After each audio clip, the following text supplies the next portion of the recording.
Yeah, you mentioned that stat, and that was one of the things that kind of drove me when I moved back from management consulting into basically the startup space 3 years ago was, 10% reach a million in revenue and less than 1% actually get to 10 million in revenue. Wow. And, to me, you throw out all the, maybe the solo businesses or side hustles, but it's still a really large number that don't get there. And you've been around this long enough to know it's probably not an idea issue. It's probably more of an execution issue. So I kind of set off on that path of, all right, how do we solve the problem for the folks that do have a good business, right? Proof of concept beyond that. They've got some customers, it sells, the customers like the product, but they haven't been able to get past, when I originally dug into the $1 million mark, it seems kind of arbitrary. What is it about a million? But through the podcast and interviewing a bunch of founders, what I found was almost to a person, to a company, that threshold was their network, right? So they started a business. If you have a co-founder, co-owners, they're successful in selling into their network, right? People who know them, know what problem they have.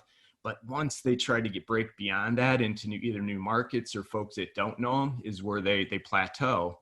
And unfortunately, if they don't figure it out, they end up burning out, running out of money and never get to that next level. Or on the flip side, it took them 12 to 18 months to try to figure out how to grow. So yeah, so the last couple of years, I've been completely focused on how do I help those companies that want to get there solve this problem. Yeah, that's awesome.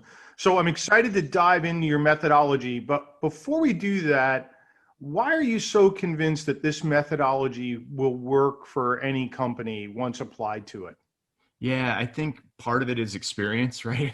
I've learned over the years and probably in the bio 30 plus years doing this, and the B2B space has really changed, right? We used to use brute force, cold calling. I ran a team of 120 outbound cold callers that did Wow. nothing but that was 15 years ago, right? The digital world has kind of changed that. And what I've found is coming from a sales and then moving into more of the marketing and demand gen, how to reach people has, fundamentally changed. And the pandemic is basically stopped that transition, said there is a new way that we're doing this. And maybe just a quick step back that's part of that, and maybe we'll probably get into it, is, a lot of business owners don't realize, or they don't pay attention, or don't have a strategy for the three, what I would call three different revenue levers, right? There's, acquisition, which is your new logos, new business. And let's be clear, you're now stepping into the methodology, right? I mean, this is the high level of your methodology, right? Exactly. There's And I three, think, so there's three levers that you can look at when it comes to growth.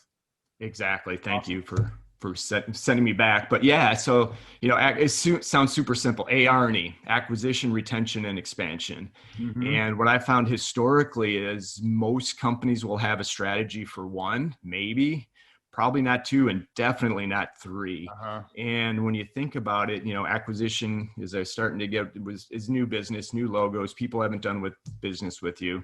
Expansion is how do you get more money and how do you expand that relationship from your current customers? And then retention is, man, how do we keep them? Right. One of the age old problems is, the boat, right? You're going after new business, you're working really hard, twice as hard, but yet you're churning customers at 50%. So not only do you have to backfill the customers you're losing, then you have to sell more above that. So I found this, it's the acronym's simple, but it's much harder to execute. But I think when you break it in, it's easier then to focus strategies, tactics around each of those areas. That's awesome. I think that's great. Acquisition, retention, and expansion. So you first meet a client. You get what's your discovery look like? How do you approach a client to find out, where is the plateau? Why is it there? And what needs to be done? What's your process when you first meet a client? Yeah, I think the first one is, what is your goal, right? Because